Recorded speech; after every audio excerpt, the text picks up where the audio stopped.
a big gathering. We are going to give them training on big data analysis. At the very outset, I would like to welcome you on behalf of the Institute and my behalf as participants of a day workshop in big data analysis with Group and SPARK, and dignitaries on the dais and other respected audience of the dais. Thank you all for coming to Institute, which is named after former President and eminent labor leader led BVP. The institute was established in 1973 as an autonomous research institute on the initiative of the leading social scientists and eminent personalities. Late Professor B.V. Singh, a well-known labor economist, was founder director of the institute. In 1977, Professor T.S. Papova joined the institute as its first full-time director and nourished this organization in its formative years, developing it into a well faculties are well-led. He has nourished this organization and also brought up a very good organization, and we are all faculties are witness to that. Notably, in 1977, the institute was organized as a full-fledged institute by getting recognition from the Indian Institute of Social Science Research as a national social science importance, and also it has got the matching grant from the government of Uttar Pradesh. And with this ICSR, it was MHRD, now it is Education Ministry. Since then, Institute has been bringing under the scheme of regular financial assistance of the ICSR and has been regularly receiving financial support from the government of Uttar Pradesh through the planning department on a matching basis, and the Institute's research activities find significant place in policy making of the government of Uttar Pradesh as well as government of India. Our institute is, I can divide into the major three activities of our organization, that is on social science research, training and PhD. Basically, this organization is going to be celebrating the Golden Jubilee, and in this occasion I am very happy to see all of you officers to participate in this one-day workshop. Thank you very much.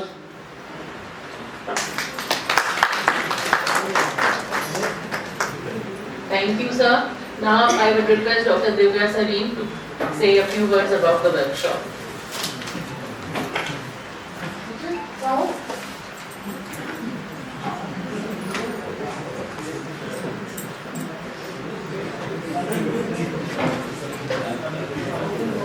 आज की इस workshop में आप लोग सभी लोग जान रहे हैं कि जो SSS हमारी स्कीम है गवर्नमेंट ऑफ इंडिया से स्पॉन्सर्ड, उसी में सीरीज ऑफ वर्कशॉप्स हम लोग करा रहे हैं। उसमें एक वर्कशॉप है और कंप्यूटर से रिलेटेड है, कंप्यूटर वर्क से रिलेटेड है। इन कंप्यूटर से रिलेटेड टॉपिक से हम एक वर्कशॉप ऑलरेडी करा चुके हैं। एक सीरीज में दूसरी वर्कशॉप है, मेरे ख्याल से ज़्यादातर लोग पिछली वर्कशॉप में भी थे और इसमें भी है, जिससे कि ये वर्कशॉप उन्हीं लोगों को इसीलिए बार बार दी जा रही है, इस तरीके से वर्कशॉप में बुलाया जा रहा है कि आप जो कंप्यूटर से रिलेटेड वर्क्स हैं उसमें अच्छी तरीके से इक्विप हो जाएं और जो भी आपकी नॉलेज है वो अपग्रेड हो जाए। इसमें आप लोगों को मिल के हमारे रिसोर्स पर्सन हैं वो लोग आज की वर्कशॉप में हडूप एंड स्पार्क के बारे में बताएंगे, big data analysis with Hadoop and spark. पिछली बार हमने स्कैसी और स्कैसी एंड क्या NLDK इसके बारे में जाना था। तो आई होप कि पिछली वर्कशॉप में भी आप लोगों ने काफ़ी कुछ सीखा होगा और आज भी आप लोग अपनी नॉलेज अपग्रेड करेंगे। मैं ज़्यादा समय न लेकर के मेरा ये है कि हम मैक्सिमम टाइम अपनी इस वर्कशॉप में डिवोट करें और आप लोग यहाँ से सीख करके जाएं। हमें जो लोग सिखाने आए हैं वो भी मैक्सिमम हमें बताने का उनका प्रयास रहता है, तो वो मैक्सिमम टाइम उनको मिले।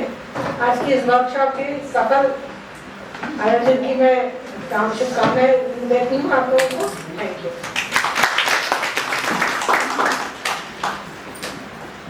Thank you, ma'am. Now, moving for the first session. The session is related to concept of big data, introduction of Hadoop, basics of Hadoop, distributed file system, working of MapReduce, working of Yarn. Manager, and this will be managed by Shri Ghanshyam Sivhare sir. Sir, please come.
ये लगा देना, board लगा दो, जब तक हम board से कर लेंगे।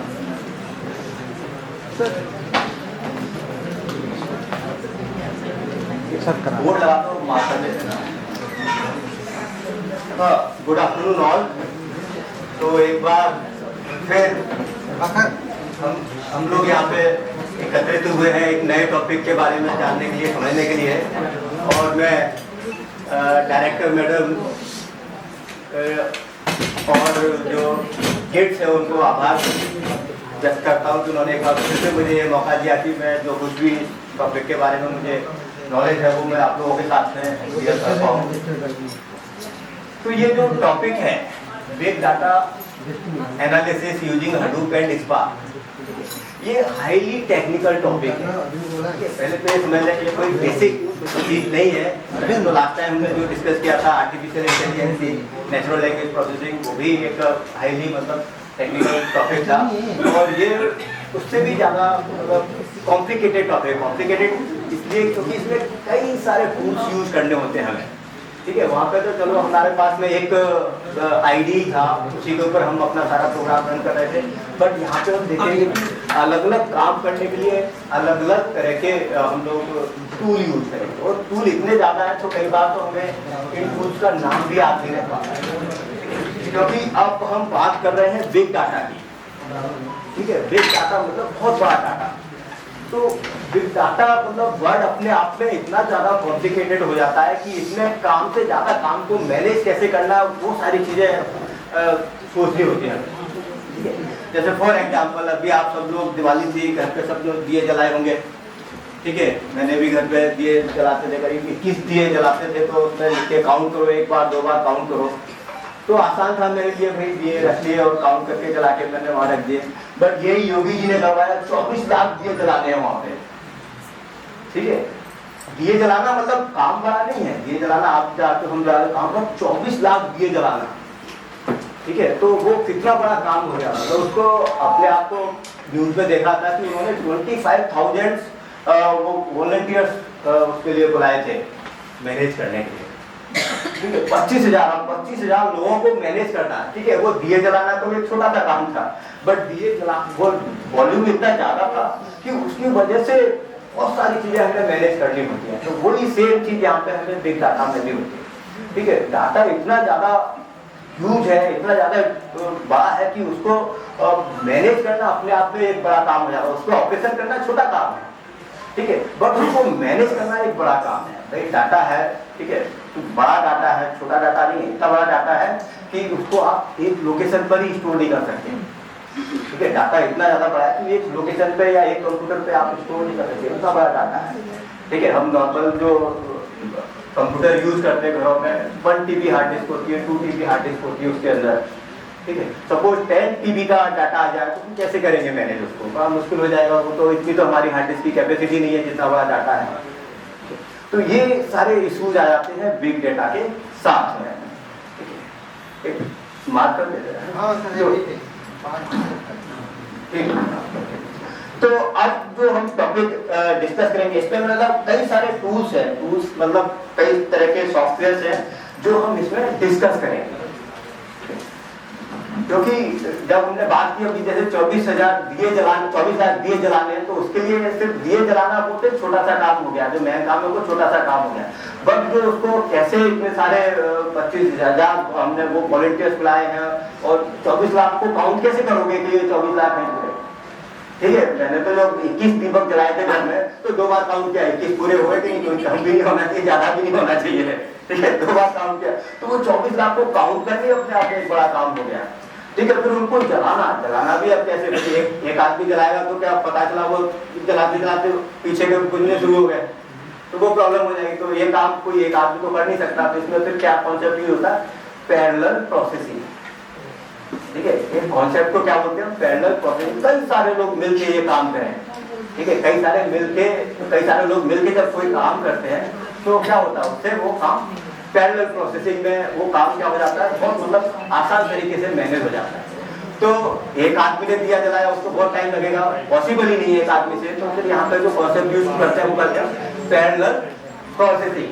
तो ये टर्म है, ये याद रखना, हम रियल लाइफ में भी यूज करते हैं पैरेलल प्रोसेसिंग। ठीक है, भाई आपको घर में कपड़ा धोना है, हम धो देते हैं बाथरूम में जाके, बट जब हमें 10, 15, 20 कपड़े ज्यादा हो जाते हैं तो हम क्या करते हैं? वॉशिंग मशीन यूज करते हैं। वॉशिंग मशीन में क्या होता है? Parallel processing. एक साथ सारे कपड़े डालो, धुल गए, तो एक सेम एफर्ट में वो हमारा सारा काम हो जाता है। तो वही चीज यहाँ पे हम यूज करते हैं पैरेलल प्रोसेसिंग। तो इसमें जो सबसे पहले जो हम टूल यूज करते हैं दैट इज हडूप। पहले हम इसका वो समझ लेते हैं।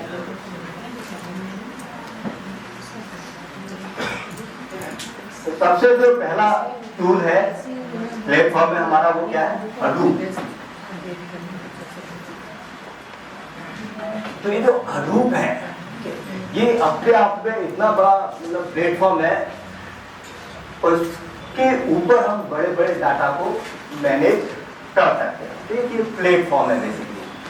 तो हडूप की 2 स्पेशलिटी है। पहले हम ब्रीफ समझ लेते हैं क्या क्या हम टॉपिक पढ़ेंगे। देखिए आज के दिन क्या क्या डिस्कस है, उसके बाद फिर हम इन चीजों को डिटेल में डिस्कस करें। तो ये जो हडूप सॉफ्टवेयर है ये 2 कॉन्सेप्ट यूज करता है, HDFS and second MapReduce। HDFS and MapReduce। अब HDFS क्या है? Hadoop distributed file system. HDFS में हडूप डिस्ट्रीब्यूटेड फाइल सिस्टम। तो हडूप तो नाम है इसका, ठीक है, अपाचे का प्रोडक्ट है ये, अपाचे जो कंपनी है। ठीक है, ज्यादातर ये जो सॉफ्टवेयर है इसके वो टूल्स है सारे के सारे मैक्सिमम अपाचे से हैं। और ओरिजिनेट कहाँ से हुए हैं ये? तो ओरिजिनेट हुए ज्यादातर या तो फेसबुक है, गूगल है, इस तरह की जो बड़ी बड़ी कंपनी है। क्योंकि जो इतना बड़ा डाटा है, डाटा इतना मतलब सॉफ्टवेयर कौन बनाएगा? इसको जरूरत होगी, और जरूरत किसको होगी? जिसके पास में बड़ा डाटा होगा। तो जो बड़ा डाटा है सबसे पहले किसके पास है? यही जो ऑर्गेनाइजेशन है, फेसबुक है, गूगल है, अमेजन है, इनके पास बहुत ज्यादा डाटा है, इतना बड़ा डाटा है। तो फिर इन लोगों को जरूरत पड़ती है, तो फिर सॉफ्टवेयर पड़ते हैं। तो ऑरिजिनेट वहां से होते हैं, फिर धीरे धीरे वो जब यूज कर लेते हैं अच्छे से, तो फिर उसको क्या करते हैं? उसको ओपन सोर्स बना के पब्लिक डोमेन में डाल देते हैं ताकि दूसरे जो लोग हैं वो यूज करें। तो हडूप के 2 कॉन्सेप्ट है, HDFS है, MapReduce। Hadoop distributed file system मतलब एक फाइल है, ठीक है, बहुत बड़ी फाइल है, उस फाइल को कैसे स्टोर किया जाए। ठीक है, हमने बताया आपका जो पीसी है, पीसी की कैपेसिटी है सपोज 1 TB 2 TB हमारे पास में डाटा है 10 TB का, 10 टेराबाइट मतलब बहुत बड़ा डाटा होता है आप ऐसे समझ लें। और उसको उतनी हमारी हार्ड डिस्क की कैपेसिटी नहीं है, जी कैपेसिटी नहीं है तो क्या करेंगे हम? ठीक है, दो ऑप्शन है हमारे पास में, या तो हम अपने सिस्टम की हार्ड डिस्क बढ़ाएं, कैपेसिटी बढ़ाएं, ठीक है भाई। यहाँ पे 150 लोगों की वर्कशॉप हो रही है, अब आप सपोज 250 लोग हैं तो क्या करेंगे भाई? 250 लोग तो यहाँ पे आएंगे नहीं, हमें नया हॉल लेना पड़ेगा, ठीक है। तो एक तो अब 250 हॉल का एक मतलब नया हॉल लें, तो यहाँ पर हम अपनी हार्ड डिस्क की साइज बढ़ाएंगे, 10 टेराबाइट की हार्ड डिस्क लें, ठीक है। बट हार्ड डिस्क लेने से ही बात नहीं बनेगी, ठीक है। हार्ड डिस्क को प्रोसेस भी तो करता है, तो फिर आपका फिर प्रोसेसर भी उतना कैपेबल होना चाहिए कि वो उस हार्ड डिस्क के सारे डाटा को प्रोसेस कर पाए। रैम भी उसी हिसाब से होना चाहिए। खाली ये नहीं कि एक जगह आपने बढ़ा दी तो बड़ी मुश्किल, भाई हमने यहीं पे 250 या 500 लोग बिठा दिए, ये यहीं पे है, ये गेट है, क्या होगा? सारे लोग यहीं से आएंगे तो आते और जाते समय क्या होगा?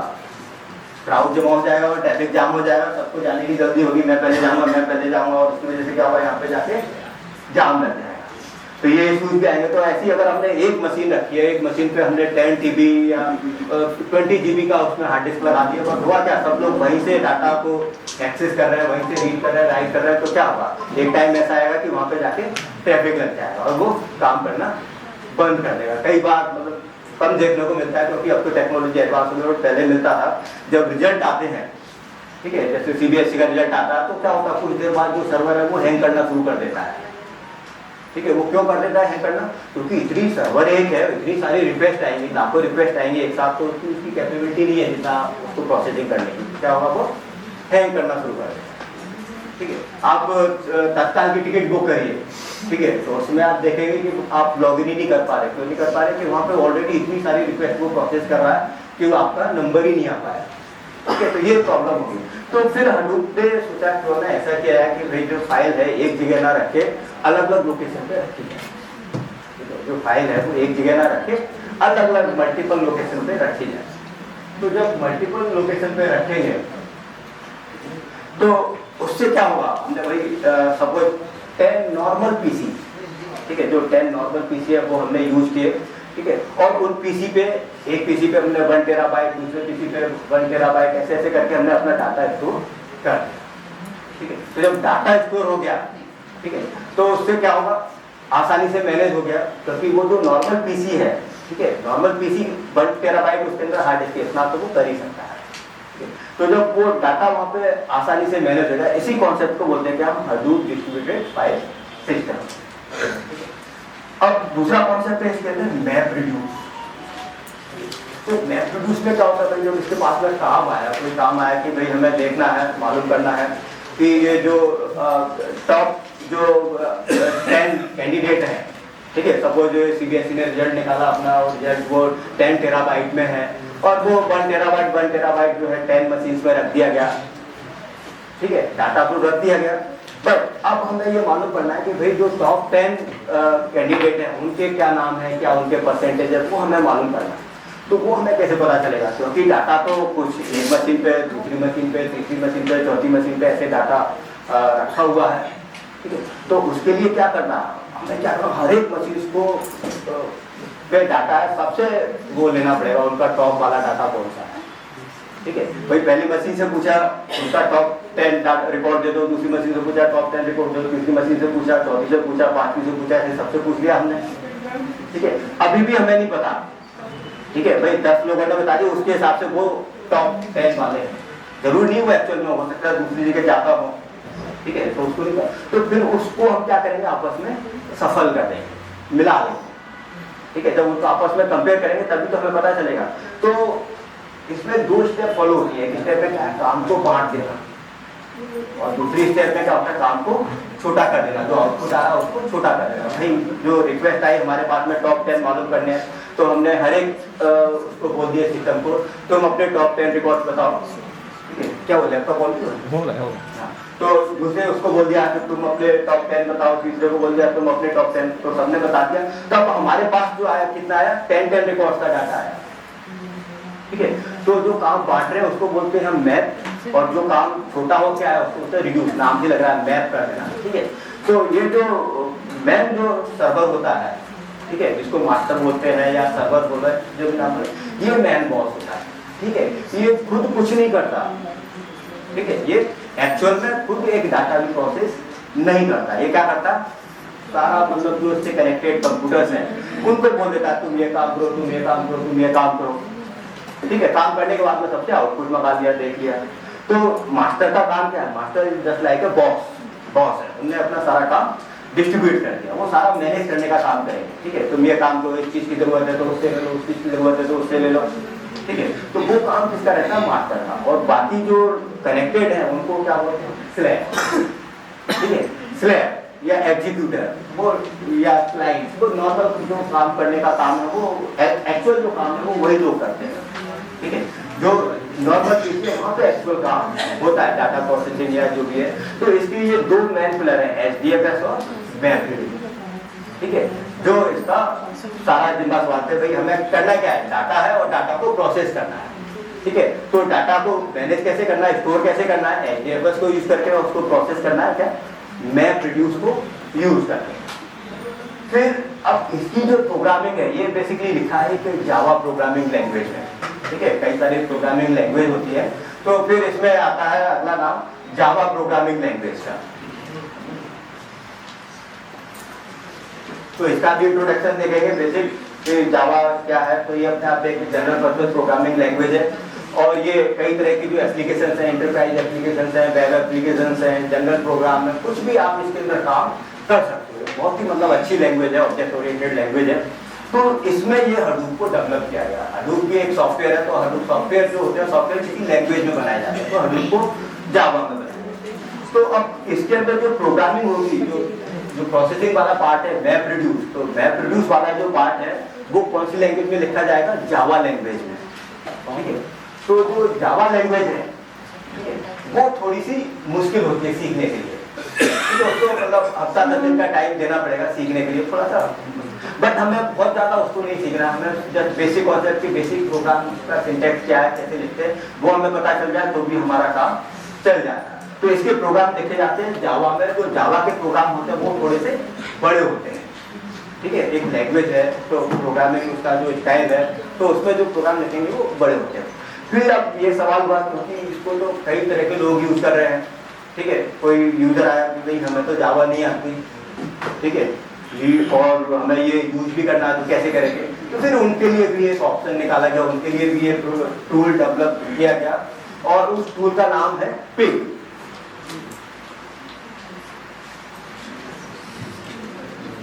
एक नया टूल डेवलप किया गया, टूल का नाम क्या है, पिग, ठीक है। PIG नाम थोड़ा सा अजीब है, बट हमें नाम से क्या करना, हमें काम से मतलब है, तो काम इसका बहुत अच्छा है, ठीक है। तो ये जो काम है ये क्या करेगा, जो वहाँ पे सपोज हम जैसे एक छोटा सा भी प्रोग्राम बनाएंगे तो वो वहाँ पे बनता है करीब 100 लाइन का प्रोग्राम बनता है जावा में, ठीक है। और वही इस प्रोग्राम को 10 से 12 लाइन में वही काम को कर देता है, साइज कम हो गई और उससे कम कॉम्प्लेक्स है, ठीक है। देखो लैंग्वेज सीखने में टाइम लगता है, बट अगर कोई टूल सीखना है तो टूल सीखने में उतना ज्यादा टाइम नहीं लगता, ठीक है। तो अगली वर्कशॉप होगी वो एक टूल पर बेस्ड होगी, तो टूल सीखने में ज्यादा टाइम नहीं लगेगा, टूल आप आसानी से सीख सकते हैं, बट एक प्रोग्रामिंग लैंग्वेज सीखना है तो उसमें टाइम लगेगा, ठीक है। तो पिग ऐसे ही एक टूल है, पिग के अपने बहुत सारे एडवांटेजेस हैं। तो सबसे बड़ा एडवांटेज तो यही है कि ये जो काम वहाँ पे 100 लाइन में हो रहा है जावा लैंग्वेज यूज करके MapReduce का, वही सेम काम ये 10 लाइन के कोड में कर देता है। और भी इसके कई सारे काम है, जो रिसोर्सेज है, क्योंकि ये सबसे कॉम्प्लिकेटेड काम है efficient use of resources, resource utilisation. तो ये जितना ज्यादा एफिशिएंट होगा बड़े लेवल पे, ठीक है, ये तो उतना ही अच्छा। कोई भी ऑर्गेनाइजेशन हो, आप एक ऑर्गेनाइजेशन में देखते हो ऑर्गेनाइजेशन चल रही है, बट अचानक से उसका CEO बदल जाता है, ठीक है, और उसके बाद आप देखते हैं कि वो ऑर्गेनाइजेशन या तो बहुत अच्छा करने लगती है या फिर थोड़ा डाउन भी हो सकती है, जो भी है, बट CEO जब चेंज होगा तो कुछ होगा। तो ऐसा क्या बात है भाई, एम्प्लॉय तो वही की वही है सारा, सिर्फ एक बंदा बदल गया CEO उसका, जो मेन बंदा है वो बस बदलने से मतलब ऑर्गेनाइजेशन में इतना फर्क कैसे पड़ रहा है, ठीक है। बाकी सारे एम्प्लॉय जो इंफ्रास्ट्रक्चर है वो सारे सब कुछ सेम है, ठीक है, बट एक बंदे के वजह से वो सारा, तो वो बंदा कर क्या रहा है, वो बंदा भी कुछ नहीं कर रहा देखा जाए तो, वो क्या कर रहा है, जो रिसोर्सेज हैं उनको एफिशिएंटली मैनेज करना, ठीक है। करना क्या है कि वो जो रिसोर्सेज हैं उनको एफिशिएंटली मैनेज करना, वो जो कर ले ठीक है, वही मतलब सबसे बड़ा मतलब पर्सन है, सबसे बड़ा सीईओ जो रिसोर्सेज है अवेलेबल रिसोर्सेज उनको एफिशिएंटली यूज करते हैं। हम देखते हैं गवर्नमेंट ऑर्गेनाइजेशन में या कई प्राइवेट ऑर्गेनाइजेशन भी है, तो वहाँ पे क्या होता है, कुछ जो एम्प्लॉय होते हैं परसेंटेज में वो बहुत ज़्यादा काम कर रहे होते हैं, कुछ परसेंटेज एम्प्लॉय है वो बिल्कुल काम नहीं कर रहे होते हैं, कुछ बीच वाले, तो सब तरह के लोग होते हैं। ठीक है, कुछ ऐसे रिसोर्सेज हैं, कंप्यूटर प्रिंटर उनका कोई यूज ही नहीं है, पड़े हुए हैं, तो ऐसे कई तरह के, तो वो एफिशिएंट यूज नहीं है। ठीक है, जिसने एफिशिएंटली यूज कर लिया वो मतलब अच्छे से मैनेज कर सकता है, तो ये पिग है, एफिशिएंटली यूज कर सकता है रिसोर्सेज को। तो ये पिग हुआ। देन इसके बाद आता है इसमें हाँ रिसोर्स मैनेजमेंट के लिए हम यूज करते हैं यार्न।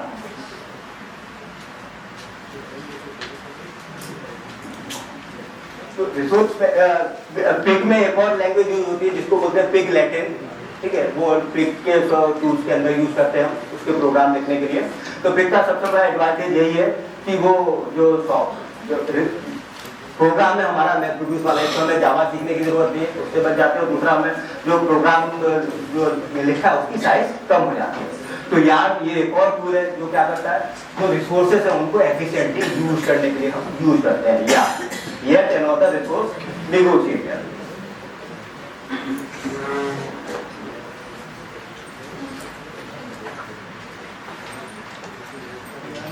ध्यान से नहीं चलेगा। फिर अब इसमें आता है एक और कॉन्सेप्ट डेटा का।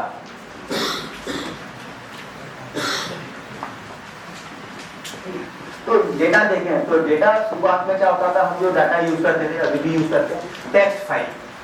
टेक्स्ट फाइल से सब लोग फेमिलियर होंगे। तो शुरुआत में जो डाटा यूज करते थे वो हम लोग टेक्स्ट फाइल हम लोग यूज करते थे।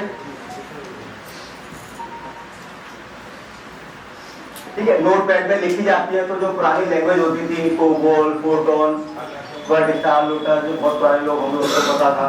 सी में भी यही यूज करते हैं हम। ठीक है, तो एक टेक्स्ट फाइल बन जाती है अलग से। ठीक है, नोटपैड में भी आप जो बनाते हो वो भी क्या होती है, टेक्स्ट फाइल। तो डाटा जो स्टोर होता है वो हमारा टेक्स्ट फाइल में स्टोर होता है। अभी भी टेक्स्ट फाइल में स्टोर होता है क्योंकि ये बहुत ज्यादा मतलब कॉम्पैक्ट होती है, साइज इनका बहुत ज्यादा कॉम्पैक्ट होता है। बट इसके साथ प्रॉब्लम क्या है कि जब इसको यूज करते हैं तो इसमें कोई सिक्योरिटी नहीं है। सिक्योरिटी मतलब नोटपैड की फाइल हार्ड डिस्क में पड़ी है, कोई पर्सन आएगा डबल क्लिक करेगा फाइल ओपन हो जाएगी, सारा डाटा उसको दिख जाएगा। कोई भी इसके अंदर सिक्योरिटी फीचर आप नहीं लगा सकते। दूसरा, अगर इसके अंदर आपको कुछ इंसर्ट करना है तो इंसर्शन ऑपरेशन भी टाइम कंज्यूमिंग है। टाइम कंज्यूमिंग कैसे भाई, बीच में इंसर्ट करना है, बीच में तो जगह है नहीं, वहाँ डाटा पड़ा हुआ, तो क्या करोगे आप, सारे के सारे डाटा को पहले खिसकाओगे, स्पेस देके उस लोकेशन पे जाके सारे डाटा को क्या करोगे, खिसकाओगे, जगह बनाओगे। ठीक है, तो जब जगह बनाएंगे तो डाटा को शिफ्टिंग करना वो भी है, अपने आप में जब बड़ा डाटा होता है तो टाइम कंज्यूमिंग प्रोसेस है। तो ये जो इंसर्ट करना है या डिलीट करना है, अगर डिलीट करना है बीच में से तो खाली नहीं छोड़ सकते, फिर पीछे वाले डाटा को मूव करो। तो इंसर्शन डिलीशन ऐसे कई तरह के सिक्योरिटी, कई तरह के ऐसे इश्यूज थे। तो फिर बाद में जो है टेक्नोलॉजी डेवलप हुई और फिर अलग अलग मॉडल इसमें डेवलप हुए। तो इसके बाद फिर एक हायरार्किकल मॉडल आया, उसके बाद फिर एक नेटवर्किंग मॉडल आया और उसके बाद फिर आया रिलेशनल मॉडल। वो बहुत ज्यादा पॉपुलर हुआ, अभी भी पॉपुलर है, इसको बोलते हैं RDBMS। ये क्या है, RDBMS, तो उसे रिलेशनल डाटाबेस मैनेजमेंट सिस्टम। तो इसमें क्या होता है कि जो इंफॉर्मेशन है हमारी, जो डाटा है, डाटा को फिर टेबल फॉर्म में हम शो करते हैं। डाटा को क्या करते हैं, टेबुलर फॉर्म में शो करते हैं। तो टेबल में डाटा को अपने आप में मैनेज करना बड़ा आसान हो जाता है। ठीक है, अगर आपको पता है रो नंबर कौन सा है, कॉलम नंबर कौन सा है, तो आप तुरंत जा सकते हो उस रो के पास में या उस पर्टिकुलर कॉलम के पास में। और इसमें जो लैंग्वेज यूज होती है इसको बोलते हैं SQL, स्ट्रक्चर क्वेरी लैंग्वेज। तो वो बहुत अच्छी लैंग्वेज है, बहुत अच्छी लैंग्वेज, मतलब एक सिंगल लाइन की कमांड देनी होती है, उसको सीखने के लिए हमें बहुत ज्यादा सिंटैक्स की जरूरत नहीं होती। ठीक है, उस लैंग्वेज को बोलेगा SQL। तो SQL में हमें बहुत मतलब स्ट्रक्चर क्वेरी लैंग्वेज। तो एक जैसे हमें एक टेबल क्रिएट करनी है तो हमने कमांड दे दिया क्रिएट टेबल एम्प्लॉय। ठीक है, कमांड क्या है, क्रिएट टेबल एम्प्लॉय। और एम्प्लॉय है तो हमें बताना होगा उसके अंदर फील्ड कॉलम कौन कौन से होंगे, तो हम बता देंगे भाई उसके अंदर कॉलम है, एम्प्लॉय कोड एक कॉलम है, एम्प्लॉय का नाम एक कॉलम है, एम्प्लॉय की डेट ऑफ बर्थ एक कॉलम है, एम्प्लॉय की सैलरी एक कॉलम है, डेजिग्नेशन कॉलम है। तो ये जो जो कॉलम है बस हम बता देंगे और इसको रन कर देंगे तो हमारे क्या होगा, एक टेबल क्रिएट हो। देन फिर इसमें रिकॉर्ड इंसर्ट कर सकते हैं, कैसे इंसर्ट इनटू एम्प्लॉय और डाटा दे दो ब्रैकेट के अंदर, तो डाटा इंसर्ट। तो वही सिंपल सी ये लैंग्वेज है, total SQL structure query language. तो इसमें लिमिटेड कमांड है, 8-10 कमांड है, और वही हम रन करते हैं। टेबल को क्रिएट करना, टेबल को डिलीट करना, रिकॉर्ड इंसर्ट करना, रिकॉर्ड को डिलीट करना, ठीक है, और भी कुछ मॉडिफाई करना रिकॉर्ड्स को। तो ऐसे कुछ बेसिक कमांड्स हैं, तो वही हम यूज करते हैं, सिंगल लाइन कमांड है। तो ये काफी पॉपुलर है और RDBMS हम सब लोगों ने बहुत यूज किया। आप देखते हैं MySQL नाम सुना होगा आपने, Oracle नाम सुना होगा, MS Access की ट्रेनिंग चल रही है, वो आपने देखा होगा, ठीक है। तो वो सारे के सारे क्या है, एग्जाम्पल है RDBMS सॉफ्टवेयर के एग्जाम्पल है, ठीक है। तो ये बहुत यूज होता है, बट इसकी जो खासियत है क्या है, इसमें स्ट्रक्चर्ड डेटा होता है। इसमें क्या डाटा होता है, स्ट्रक्चर, ठीक है। स्ट्रक्चर मतलब फिक्स फॉर्मेट है, उसी फॉर्मेट में हमें डाटा चाहिए, जैसे एम्प्लॉय का नाम, एड्रेस, फोन नंबर, वो जो डाटा फिक्स है, स्ट्रक्चर उसका पहले से फिक्स है। तो ये बहुत अच्छा डाटा माना जाता है, ठीक है। ऐसा डाटा अब मिलता नहीं है, हमें प्रॉब्लम हो जाती है, ठीक है। जब तक ऐसा डाटा है तब तक ये RDBMS सॉफ्टवेयर का कोई कंपैरिजन नहीं है, इससे अच्छा कोई मैनेजिंग टूल नहीं है। MySQL है या फिर Oracle है, ठीक है, SQLite है, और Sybase, Ingres, DB2, बहुत सारे ऐसे सॉफ्टवेयर हैं जो इसमें RDBMS को फॉलो करते हैं। कोई दिक्कत नहीं, अभी भी ये यूज हो रहा है, बहुत बढ़िया यूज हो रहा है। बट जब डाटा आ जाता हमारा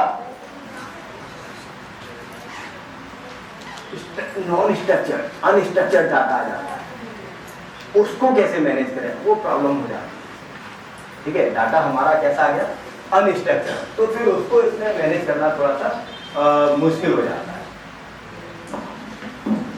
ठीक है। तो अनस्ट्रक्चर्ड डाटा कैसा होता है, ठीक है। जैसे सपोज आपके पास ईमेल आई कोई, ठीक है, तो ईमेल का डाटा है सपोज आपके पास में, तो वो कैसा है, अनस्ट्रक्चर्ड डाटा है। भाई कोई एक ईमेल आएगी, ठीक है, तो वो 2 लाइन लिखी होंगी उसमें, कोई एक ईमेल होगी उसमें हो सकता है 50 लाइन लिखी हो, ठीक है। कोई ईमेल हो सकता है कि उसमें कुछ अटैचमेंट भी हो, अब अटैचमेंट में भी नहीं पता, किसी ने एक्सेल का डॉक्यूमेंट भेजा अटैचमेंट में, किसी ने इमेज भेजी अटैचमेंट में, किसी ने ऑडियो फाइल भेजी है, किसी ने वीडियो फाइल भेजी है।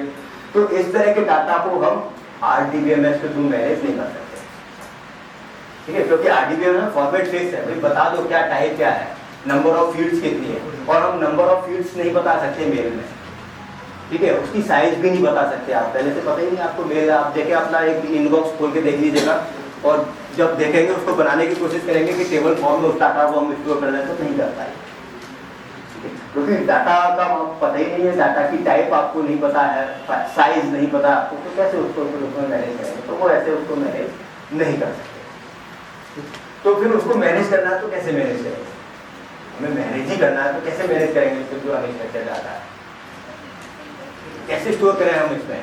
तो भाई हमें उसको ऑफलाइन अपने सिस्टम पे भी लेना है, तो कैसे स्टोर करेंगे, हम क्या करेंगे, भाई जो ईमेल होती है, ईमेल का एक वो निकलता है, एक फोल्डर बना लेंगे अपना, डेट या जो भी नाम देना है उसको नाम दे देंगे, और उसमें जो ईमेल है, ईमेल को क्या करेंगे, प्रिंट ऑप्शन आता है उसमें, तो ईमेल का कंटेंट प्रिंट हो जाता है, वो उस फोल्डर के अंदर रख दिया, प्लस साथ में जो अटैचमेंट है वो उस फोल्डर के अंदर रख दिए।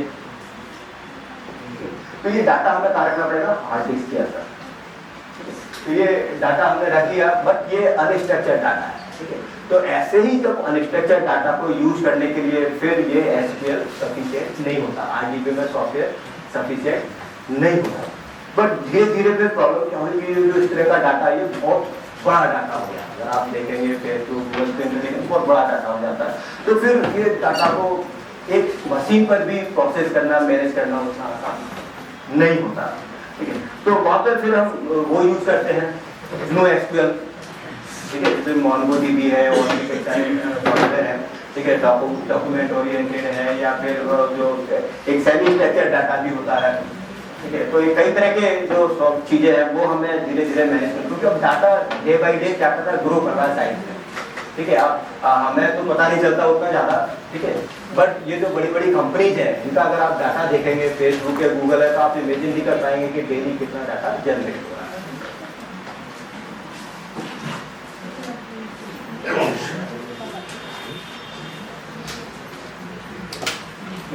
तो ये इसमें हो गया, अनस्ट्रक्चर्ड डाटा हो गया।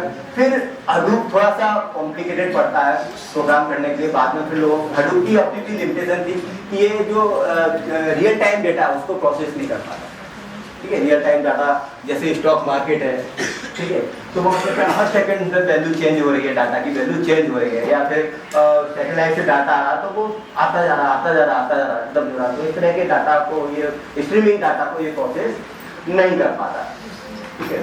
और एक और इसका ड्रॉबैक था कि ये डाटा कहाँ रहता है, हार्ड डिस्क के अंदर, ठीक है। एक और कॉन्सेप्ट हमको मेमोरी, ठीक है। तो जो कंप्यूटर के अंदर अगर हम मेमोरी देखें तो मेमोरी मोटे तौर पर 3 तरह की मेमोरी होती है कंप्यूटर के अंदर, ठीक है। एक को बोलते हैं हम प्राइमरी मेमोरी और एक को बोलते हैं सेकेंडरी मेमोरी, ठीक है। प्राइमरी मेमोरी हम बोलते हैं जो रैम है या रोम है उसको मिला के बनती है प्राइमरी मेमोरी। प्राइमरी मेमोरी की डेफिनेशन देखें तो क्या है, ऐसी मेमोरी जिसको प्रोसेसर डायरेक्ट एक्सेस कर सकता है उसको बोलते हैं प्राइमरी।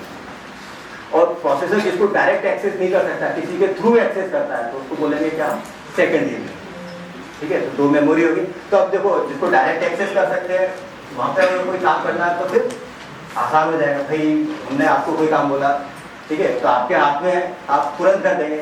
वो काम आपको किसी परिचित वाले को कराना है तो थोड़ा सा डिले होगा ना, मैं आपको बोलूंगा, आप फिर उनको बोलोगे, ठीक है। फ्रेंड के फ्रेंड को तो क्या होगा, थोड़ा सा डिले होगा। डायरेक्ट है, बोले भाई ये मेरे हाथ में काम है मैं तुरंत कर दूंगा, पर मेरे हाथ में उससे काम कराना तो क्या होगा, फिर उसमें टाइम लगेगा। तो वही चीज है, जो सेकेंडरी मेमोरी है, सेकेंडरी मेमोरी वो प्रोसेसर किसी के थ्रू एक्सेस कर रहा है तो उसको फिर टाइम लग जाता है उसको एक्सेस करने में। आईओ प्रोसेसर होते हैं तो उसको एक्सेस करने में टाइम लग जाता है। बट जो रैम है, रैम के अंदर उसको किसी की जरूरत ही नहीं, वो तुरंत सारा डाटा एक्सेस कर लेता है, प्रोसेसर की डायरेक्टली। तो रैम से वो आसानी से डाटा को एक्सेस कर सकता है, ठीक है। तीसरी एक और कॉन्सेप्ट आजकल यूज होने लगा, कैशिंग कॉन्सेप्ट, ठीक है। एक कैश मेमोरी भी होती है और कैश मेमोरी वो प्रोसेसर का ही पार्ट होती है, ठीक है। जो कैश मेमोरी है, जो हम रैम बढ़ा सकते हैं, हार्ड डिस्क बढ़ा सकते हैं, बट कैश नहीं बढ़ा सकते। अगर कैश बढ़ानी होगी तो हमें पूरा प्रोसेसर को ही बदलना पड़ेगा। तो कैश मेमोरी होती है वो प्रोसेसर का ही पार्ट होती है। कैश मेमोरी और ज्यादा पार्ट होती है, जैसे रैम पार्ट होती है हार्ड डिस्क से, ऐसी कैश मेमोरी पार्ट होती है किससे, रैम से। तो कैश में फिर अब ये 3 तरह की मेमोरी की जरूरत क्यों पड़ेगी, बोलते हैं कि अच्छे सर तो अच्छा भाई हार्ड डिस्क की जरूरत है, पूरा रैम बना दो। बट रैम की अलग प्रॉपर्टी है, रैम फास्ट होती है, कॉस्टली भी होती है और उसमें वो टेम्परेरी स्टोर के लिए ही डाटा यूज होता है। वो एक बार उसमें जो डाटा आया, पावर गई तो डाटा सारा बहुत हो गया था, परमानेंटली स्टोर हार्ड डिस्क, ठीक है। फिर बोला जब रैम है तो रैम के बाद कैश की क्या जरूरत पड़ेगी, कैश इसलिए क्योंकि कुछ डाटा को हमें और स्पीड अप करना है, ठीक है, काम को और स्पीड अप करना है तो फिर वो रैम कैश मेमोरी के अंदर रहता है। तो कैश की साइज कम होती है, कैश केबी में होती है और ये जो हमारी रैम है, रैम 8 GB या 16 GB या 32 GB इस साइज में होती है। हार्ड डिस्क है वो 1 टेराबाइट 2 टेराबाइट की साइज में होती है। तो एक बैलेंस बनाना होता है। तो ये कॉन्सेप्ट इसमें यूज होता है, प्राइमरी मेमोरी और सेकेंडरी मेमोरी। तो ये जो हडूप है, हडूप डाटा कहाँ से प्रोसेस करा, सेकेंडरी मेमोरी से। हडूप डाटा कहाँ से प्रोसेस करा, सेकेंडरी मेमोरी से, ठीक है। बट ये जो है इसका एक एडवांस वर्जन आया, वर्जन या एडवांस टूल है स्पार्क,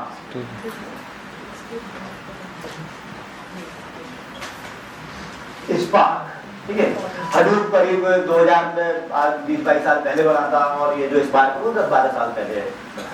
तो जो चीज बाद में आती है उसमें ज्यादा फीचर्स होते हैं और वो ज्यादा एफिशिएंट होता है। तो जो स्पार्क है, स्पार्क क्या कर रहा है, प्राइमरी मेमोरी को यूज कर रहा है, रैम को यूज कर रहा है। जब रैम को यूज करेगा तो प्रोसेसिंग फास्ट है, ठीक है। जब रैम को यूज करेंगे तो प्रोसेसिंग फास्ट हो जाती है, ठीक है। भाई आपने मुझे काम बोला, मेरे हाथ में तुरंत कर दिया, मुझे किसी की जरूरत ही नहीं।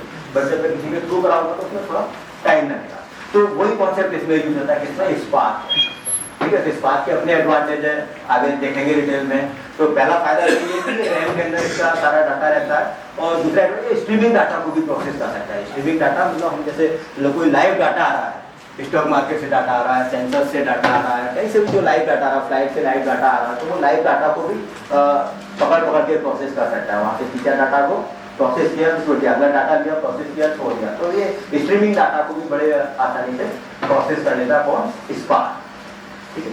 दूसरा ये कि इसमें जो हडूप है, हडूप के पास सिर्फ 2 ही चीजें हैं, HDFS एंड MapReduce, ठीक है। बाकी कुछ और काम करने हमें तो उसके लिए फिर अलग से टूल इसमें इंस्टॉल करने होते हैं। जैसे हमने एक पेग इंस्टॉल किया, एक यार्न इसके ऊपर अलग से इंस्टॉल किया मैनेज करने के लिए। ऐसे ही एक और टूल है HBase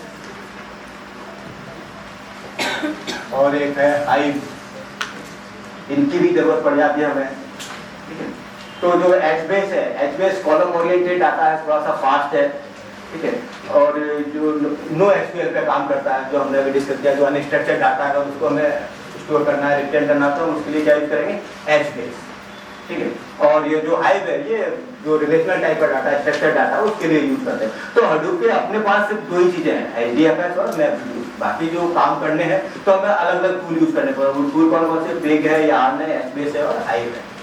बट स्पार्क है, स्पार्क ने अपने खुद के ही टूल बनाए हुए हैं, जो भी काम करना है स्पार्क का अपना इंटीग्रेटेड सिस्टम है। तो स्पार्क के लिए अलग से हमें सॉफ्टवेयर की जरूरत नहीं है, हालांकि वो इनसे भी मिलजुल के काम कर सकता है। अगर स्पार्क पे हमें HBase यूज करना है तो हम HBase को भी कनेक्ट कर सकते हैं, हाइव को भी कनेक्ट कर सकते हैं, यार्न को भी कनेक्ट कर सकते हैं।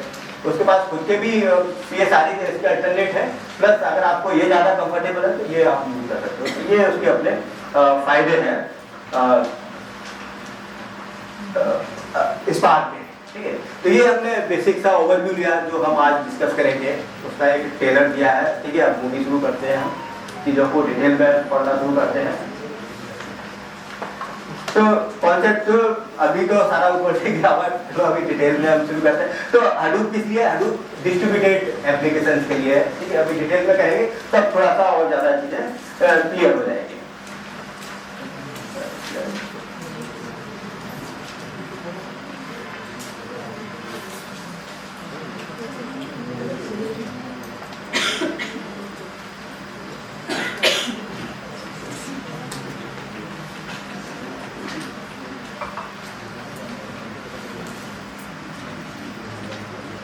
तो data which are very large in size called big data, ठीक है। अगर हम बिग डाटा की डेफिनेशन देखें तो data which are very large in size is called big data. तो कोई भी ऐसा डाटा जिसकी साइज बड़ी है, बट साइज बड़ी है ये अपने आप में काफी नहीं है, कुछ और भी होना चाहिए बिग डाटा बनने के लिए, ठीक है। साइज बड़ी है वो ठीक है, बट कुछ और भी होना चाहिए।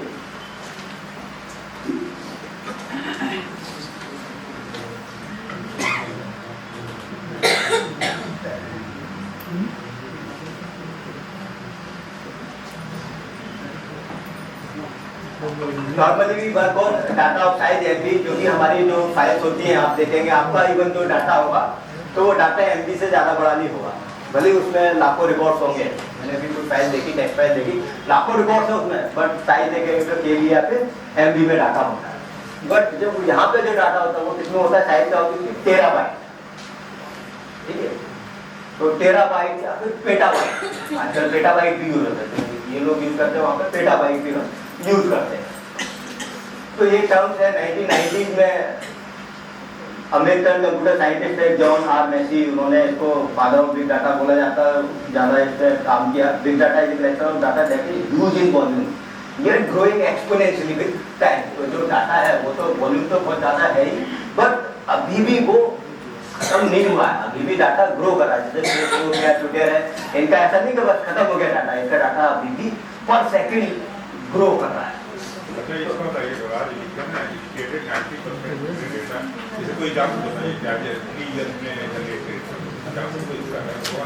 क्या चीज? हाँ, it is data with so large size that that none of technical data इसका क्या यूज मतलब, क्या मतलब इसका? हाँ देखो, अभी जो डाटा है, डाटा जनरेट होने की स्पीड बढ़ गई। अरे इसलिए सर ऐसे ही, ठीक है। जो डाटा है ना, डाटा अभी आजकल जब से ये इंटरनेट आया है ना, तब से ये डाटा जनरेट होना शुरू हुआ है, ठीक है। पहले आप देखेंगे जो लोग थे, फेसबुक है या ये चीजें ऐसी जो सोशल मीडिया ऐप है, इनको कम यूज करते थे। बट अब देखेंगे ना, छोटे छोटे बच्चे फेसबुक, इंस्टाग्राम, ट्विटर ये सब यूज करने लगे।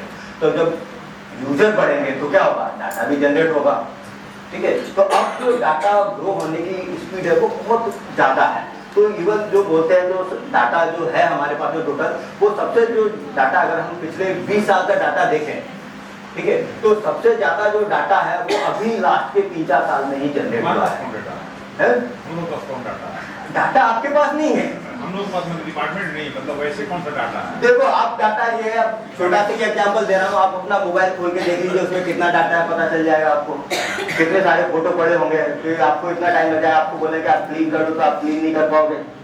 ठीक है, तो ये एक छोटा सा एग्जांपल है कि हमारे एक छोटी सी डिवाइस के अंदर इतना सारा डाटा हम अकेले यूज कर रहे हैं, वो मतलब धीरे धीरे यूज कर रहे हैं, तब उसमें इतना डाटा हो गया कि हम उसको क्लीन नहीं कर पा रहे हैं। इतना फोटो हो गया, मैं एक महीने से सोच रहा हूँ उसको क्लीन करना है, तो मैं क्लीन करने से अच्छा है इसका बैकअप लेके उसमें डाल देता हूँ मैं, और उसको क्लीन नहीं कर पाया हूँ। प्रॉब्लम है डाटा इतना ज्यादा जनरेट हो रहा है।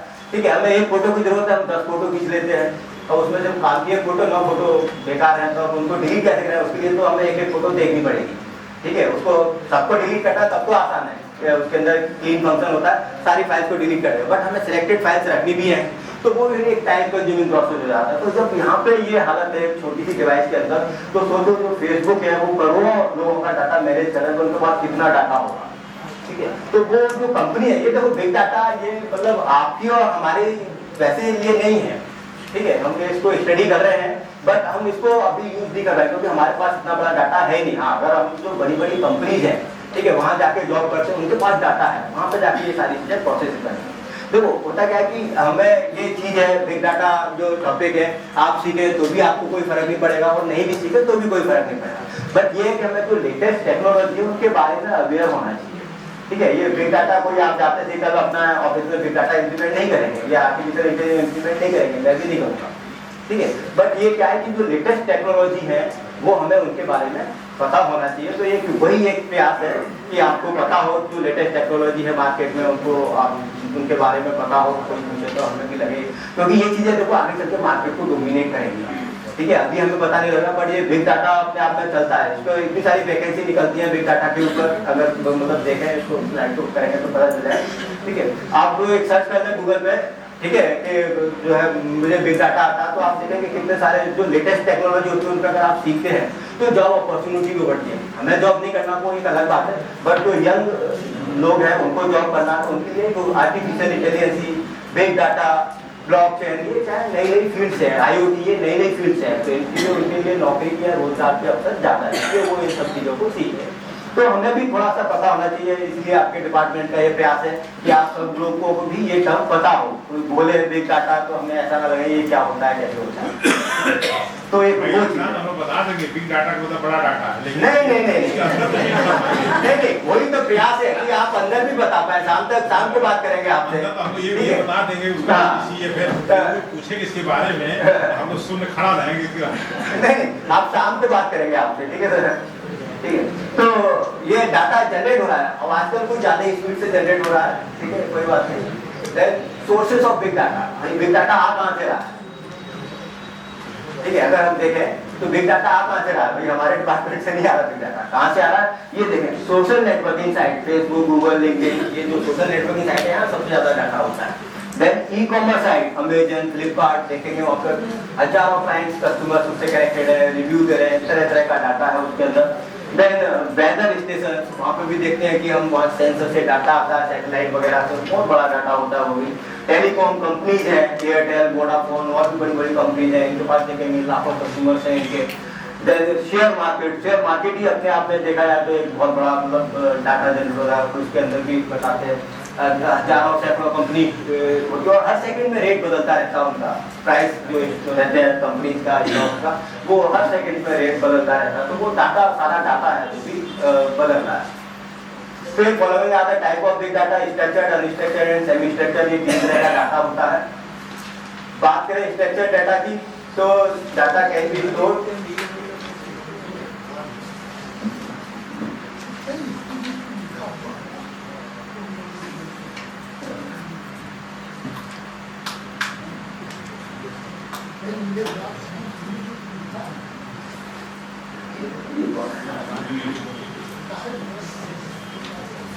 लैपटॉप बदल दिया था क्या? वो वाला इशू कर रहा है। अच्छा, ठीक है, मुझे लगा स्लाइड चेंज हो गई थोड़ी सी। तो ये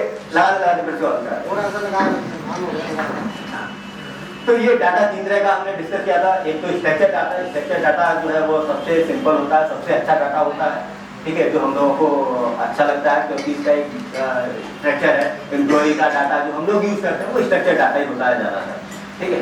तो एक प्रॉपर टेबुलर फॉर्म में जो डाटा होता है वो सारा का सारा structure data. Then semi structure data, semi structure data भी होता है, ठीक है। तो सेमी स्ट्रक्चर डाटा में क्या है कि प्रॉपर टेबुलर फॉर्म में तो नहीं है वो, बट उसको देख के हमें कुछ पैटर्न पता लग जाता है, ठीक है। तो जो फाइल्स के एग्जांपल्स हैं जो कंप्यूटर में जो यूज करते हैं हम, जेसन फाइल्स होती है या एक्सएमएल फाइल्स होती है, वहाँ पे इस तरह का डाटा जनरेट होता है। देन एक अनस्ट्रक्चर्ड डाटा जो सबसे बड़ी प्रॉब्लम है, सबसे बड़ी सिरदर्दी है, क्योंकि यहाँ पे ना तो डाटा की साइज फिक्स है, ना ही डाटा की कोई वो फिक्स है, साइज फिक्स है, ना उसकी कोई फील्ड, तो पता नहीं कौन कौन सी मतलब कितनी फील्ड हो सकती है, बहुत ज़्यादा मतलब वेरिएबल टाइप का ये डाटा है।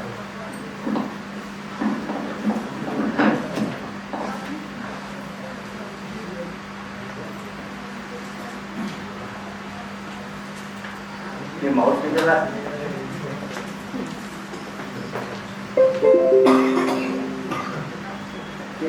डाटा के अंदर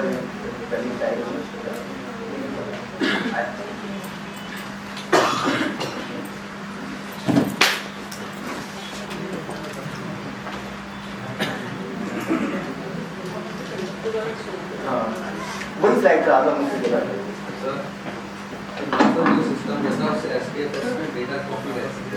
हाँ, ये इसके लिए फिर हम टूल यूज करते हैं, आगे चल के डिस्कस करूंगा, ठीक है।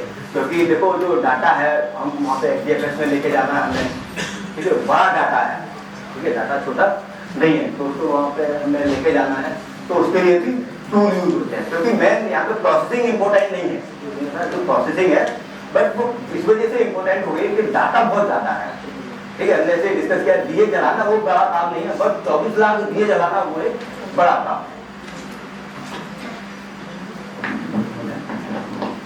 तो वहां से चला दें।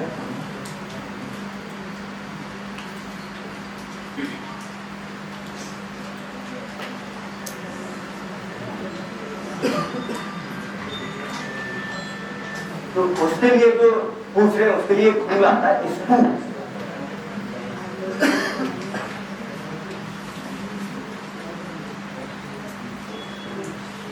ये टूल है स्पूफ। इसका यही काम है कि भाई जो डाटा है, ठीक है, हमारी मशीन पे डाटा है उसको HDFS पे लेके जाना है, या जो HDFS के पास डाटा है उसको हमारी मशीन पे लेके आना है, ठीक है। तो ये उसके लिए फिर एक और टूल यूज करना होता है, तो वो ये काम आसानी से कर देता है।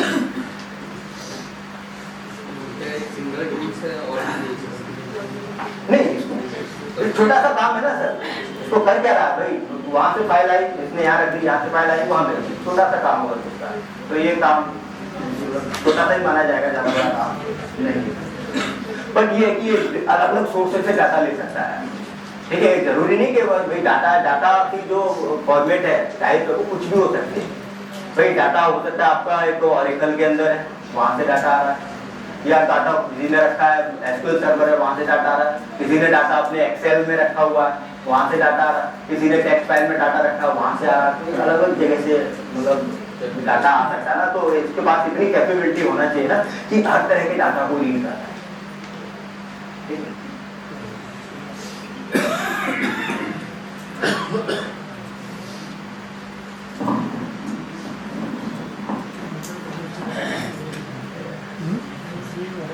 वो वाली नहीं है, कौन सी? हमारा लैपटॉप नहीं होता है ना, हो गया आप डेस्कटॉप पे जो फाइल है देखिए उसमें आप ही का लैपटॉप।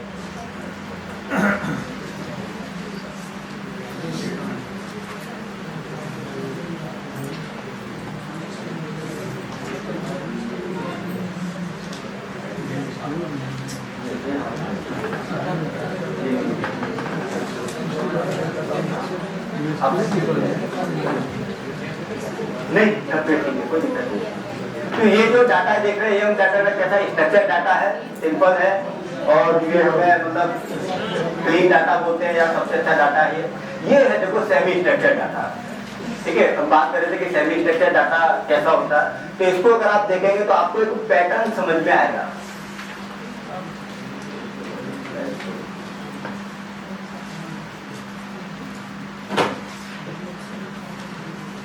ठीक है, पैटर्न कैसे समझ में, यहाँ पे लिखा रिकॉर्ड, REC रिकॉर्ड, फिर यहाँ पे लिखा नेम, फिर यहाँ पे एक नाम आ गया, फिर नेम को यहाँ पे क्लोज कर दिया, ये जो सिंबल होता है वो तो होता है क्लोजिंग सिंबल होता है, ठीक है। तो एक पैटर्न बन गया, दूसरा पैटर्न सेक्स, ये मेल है, फिर से इसको क्लोज कर दिया, फिर एज को क्लोज कर दिया। तो जो इस तरह का डाटा होता है उसको बोलते हैं क्या हम, सेमी स्ट्रक्चर डाटा, कि एक थोड़ा सा स्ट्रक्चर है इसके अंदर, ठीक है, जो इंफॉर्मेशन है वो हमें समझ में आ रही है। तो ये XML फाइल का एक छोटा सा कोड है, तो XML फाइल है या JSON फाइल है, तो वहां पर हम इसको यूज करते हैं।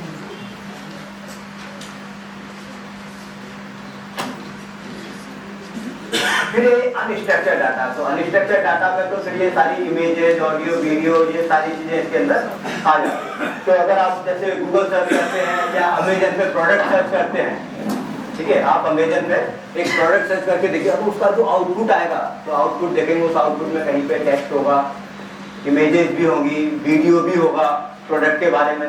वो कैसा डाटा है, वो सारा अनस्ट्रक्चर्ड डाटा है। उसको टेबुलर फॉर्म में कैसे सेव करोगे आप, नहीं कर पाओगे, ठीक है, तो वो डाटा है unstructured.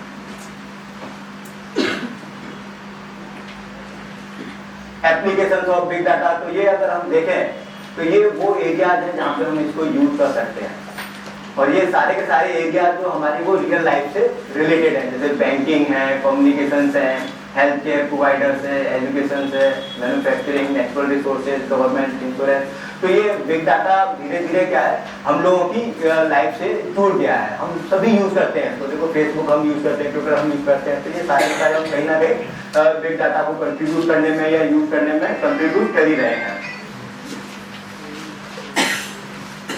Big data in marketing, business insights,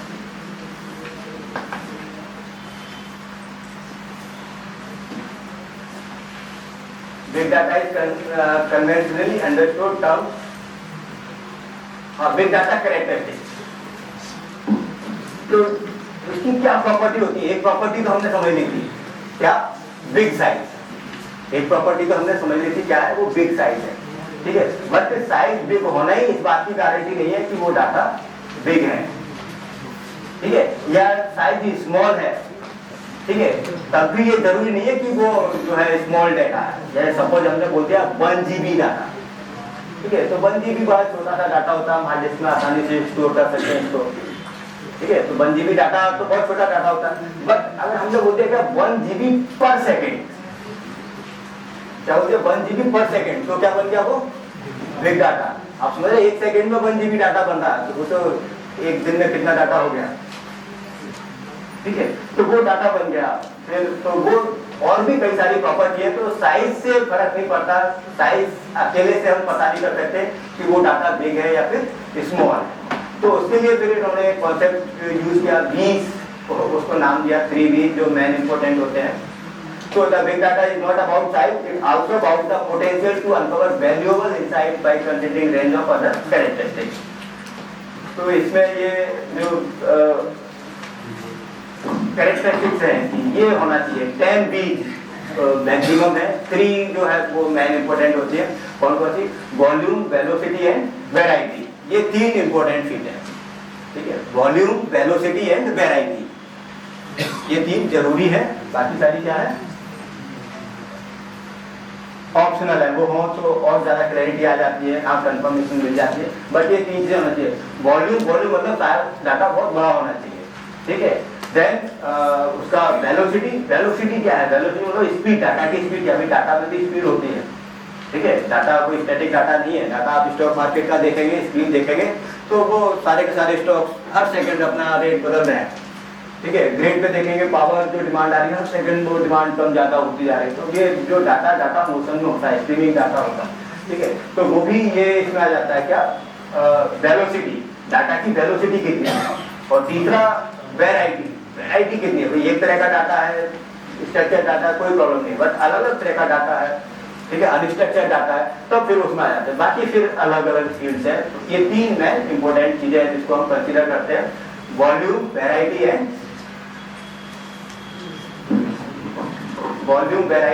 velocity.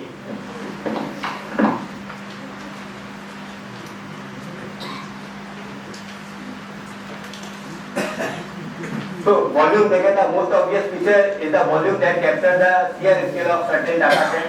तो ये किसी को बताया Facebook 2.2 billion cups of coffee, मतलब डाटा को बता रहे हैं कैसे फेसबुक पे जनरेट हो रहा है, कितना डाटा जनरेट हो रहा है। Another example 294 billion emails being Saint every day.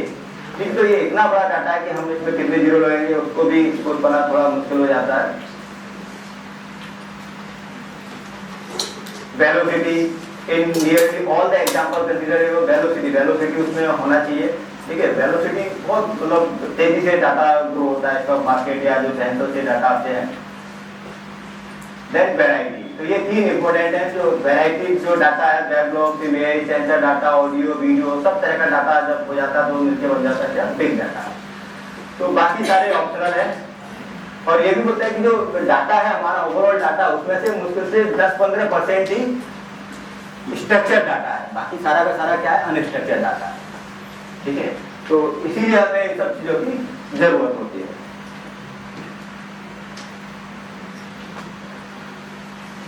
Variability,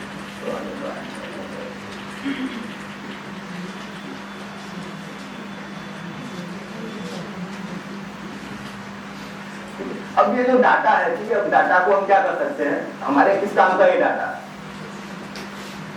ठीक है, जो डाटा है हम क्यों स्टडी कर रहे हैं, कोई भी डाटा है, कोई भी काम है हम क्यों करते हैं। ठीक है, तो जो ऑर्गेनाइजेशंस हैं या जो कोई भी पर्सन, तो सबसे पहला जो काम क्या रहता है, रेवेन्यू बढ़ाना, प्रॉफिट बढ़ाना। ठीक है, पैसे कमाना, सिंपल लैंग्वेज में बोले तो कोई भी कंपनी हो गई या कोई भी काम कर रहे हैं, वो चाहे डाटा एनालिसिस का काम हो, प्रोडक्ट सेल कर रहे हैं, कुछ भी काम कर रहे हैं, वो कहीं ना कहीं किससे रिलेटेड है, कैसे हमें रेवेन्यू ज्यादा कमाया जाए, पैसे ज्यादा कमाए। तो ये बिग डाटा एनालिसिस कर क्यों रहे हैं, पैसे कमाने के लिए। अब बिग डाटा को एनालिसिस करके कैसे पैसे कमा सकते हो, पैसे कमा सकते हैं अगर डाटा को एनालिसिस किया जाए तो कमा सकते हैं। हाँ, उसी के लिए चल रहा है। जैसे हमें पता लग जाता है भाई डाटा है, हम देख लेंगे भाई तो उसके पास में अमेजन के पास डाटा है, उसने देखते भाई टॉप सेलिंग प्रोडक्ट कौन से हैं, फिर डाटा उसके पास लाखों करोड़ों लोगों का तुरंत पता कर लेगा कि बेस्ट सेलिंग प्रोडक्ट कौन सा है। चलो फिर वो उसकी अवेलेबिलिटी और बढ़ाई जाए, जो बेस्ट सेलिंग प्रोडक्ट है उसकी अवेलेबिलिटी और बढ़ाई जाए। वेटिंग पीरियड किस पे चल रहा है भाई, डिलीवरी या उसकी डिलीवरी टाइम कम किया जाए। ठीक है, तो पहले पता होना चाहिए। तो बिग डाटा में ये सारी चीजें हमें फिर क्या मिल जाते हैं, जब एनालिसिस करते हैं तो ऐसे कई सारे इंसाइट मिलते हैं जिससे हम अपने बिजनेस को बढ़ा सकते हैं। ठीक है, तो डाटा ड्रिवन डिसीजन मेकिंग, अब जो हम डिसीजन ले रहे हैं वो डिसीजन किस पर बेस्ड है, डेटा पर बेस्ड है। ठीक है, पहले ऐसा होता था भाई बॉस ने जो बोल दिया हाँ भाई वही सही है, या कोई मतलब बहुत ज्यादा जिसका पढ़ा लिखा पर्सन है या ज्यादा इंटेलिजेंट है उसने जो बोल दिया अपने दिमाग में आगे वही सही है। बट अब ऐसा नहीं है, अब एक नॉर्मल पर्सन भी बेहतर डिसीजन ले सकता है क्योंकि उसके पास में डेटा है। अगर आपके पास में डाटा है तो आप बेहतर डिसीजन ले सकते हो। उसके लिए बहुत ज्यादा पर्सन का भी इंटेलिजेंट होना ज्यादा जरूरी नहीं है, सिर्फ डाटा हो, डाटा से काम चल जाता है। ऑपरेशनल एफिशिएंसी बढ़ा सकते हैं कि कहाँ पे प्रॉब्लम आ रही है वो पता चल जाता है डाटा को एनालिसिस करके। इनहैंस कस्टमर एक्सपीरियंस, कस्टमर का एक्सपीरियंस मतलब को और ज्यादा सर्विस दे सकते हैं, उनका डिलीवरी टाइम कम कर सकते हैं उसका। इनोवेशन एंड प्रोडक्ट डेवलपमेंट, ठीक है, कस्टमर्स के बिहेवियर के अकॉर्डिंग, उसकी रिक्वायरमेंट के अकॉर्डिंग हम प्रोडक्ट डेवलप कर सकते हैं। कॉम्पिटिटिव एडवांटेज, अगर आपको कोई नई चीज यूज कर रहे हो, टेक्नोलॉजी यूज कर रहे हो अपने आप में, तो आपको एक एडवांटेज मिल जाता है। भाई दो लोग हैं, एक को ये टेक्नोलॉजी आती है, वो टेक्नोलॉजी यूज नहीं कर रहा, तो टेक्नोलॉजी यूज करने से हमेशा हम अपनी कॉस्ट कम कर सकते हैं। तो टेक्नोलॉजी का ये सबसे बड़ा फायदा होता है कि कोई भी टेक्नोलॉजी यूज करें आप तो उससे कॉस्ट बहुत जल्दी कम हो जाती है। प्रेडिक्टिव एनालिसिस, आप प्रेडिक्ट कर सकते हैं कि भाई अभी तक ये हो रहा है तो आगे भी ऐसा होने की पॉसिबिलिटी है, तो वो हम प्रेडिक्टिव एनालिसिस कर सकते हैं। Cost reduction and resource optimisation, तो ये सारे के सारे इसके अपने एडवांटेज हैं। Fraud detection, smart city, scientific research, बहुत सारे इसके अपने एडवांटेज हैं। Who should learn big data? Big data किसको सीखना चाहिए? बिग डाटा देखा जाए तो जो भी पर्सन्स हैं, तो learning big data become necessary these days to work with these unstructured and semi-structured data. Big data has broad spectrum and career options, तो मतलब है कैरियर ऑप्शंस इसके काफी ज्यादा हैं। जो यंग लोग हैं उनको मतलब बहुत ज्यादा अपॉर्चुनिटी है इस फील्ड में, क्योंकि ये इमर्जिंग फील्ड है। Big data expert can choose their career as per their interest, like big data engineer, data scientist, big data analyst, data supervisor, machine learning, business intelligence, business analytics। तो ये कई तरह के job roles हैं जहाँ पे वो अप्लाई कर सकते हैं। Then big data को सीखने के लिए हमें क्या आना चाहिए? ठीक है, तो हमें थोड़ा बहुत बेसिक प्रोग्रामिंग आना चाहिए, जावा की, डाटा वेयर हाउस का कॉन्सेप्ट पता होना चाहिए, डाटा कैसे स्टोर करते हैं, बेसिक स्टैटिस्टिक्स है भाई, एनालिसिस कैसे करोगे वो थोड़े से बेसिक कॉन्सेप्ट पता होना चाहिए, पाइथन, जावा, एसक्यूएल, तो इनका बेसिक नॉलेज हमें होना चाहिए। ये नहीं कि बहुत ज़्यादा डीप नॉलेज चाहिए, इतना भी नहीं है, बट बेसिक नॉलेज पता है तो आप उसको आसानी से सीख सकते हो।